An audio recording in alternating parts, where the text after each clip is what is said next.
Chapter 40. For the next month, occupied with my own affairs, I saw no one connected with this lamentable business, and my mind ceased to be occupied with it. But one day, when I was walking along bent on some errand, I passed Charles Strickland. The sight of him brought back to me all the horror which I was not unwilling to forget, and I felt in me a sudden repulsion for the cause of it. Nodding, for it would have been childish to cut him, I walked on quickly.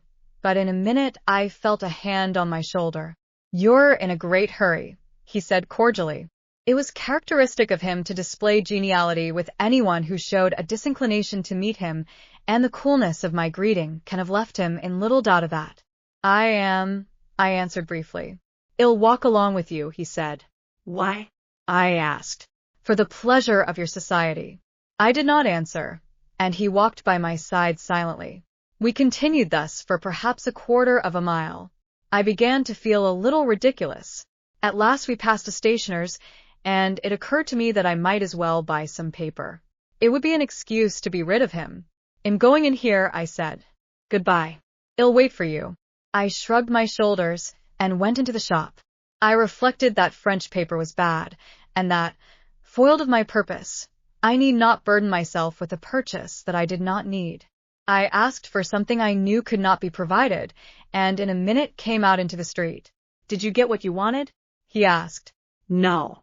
We walked on in silence, and then came to a place where several streets met. I stopped at the curb. "Which way do you go?" I inquired. "Your way," he smiled. "I'm going home. I'll come along with you and smoke a pipe."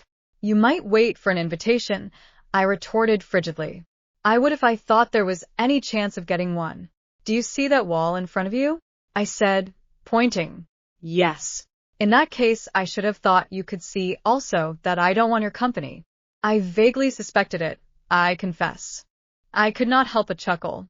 It is one of the defects of my character that I cannot altogether dislike anyone who makes me laugh.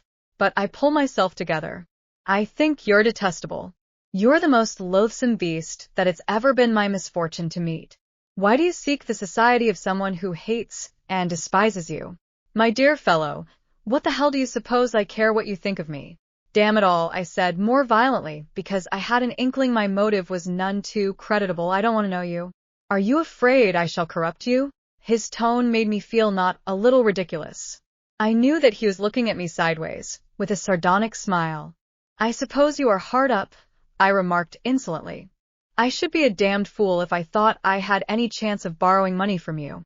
You've come down in the world, if you can bring yourself to flatter." He grinned.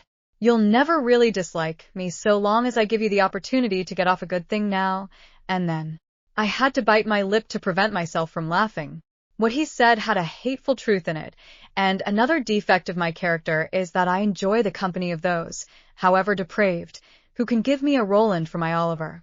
I began to feel that my abhorrence for Strickland could only be sustained by an effort on my part.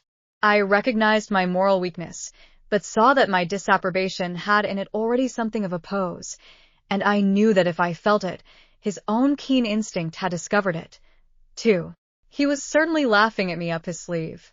I left him the last word, and sought refuge in a shrug of the shoulders and taciturnity.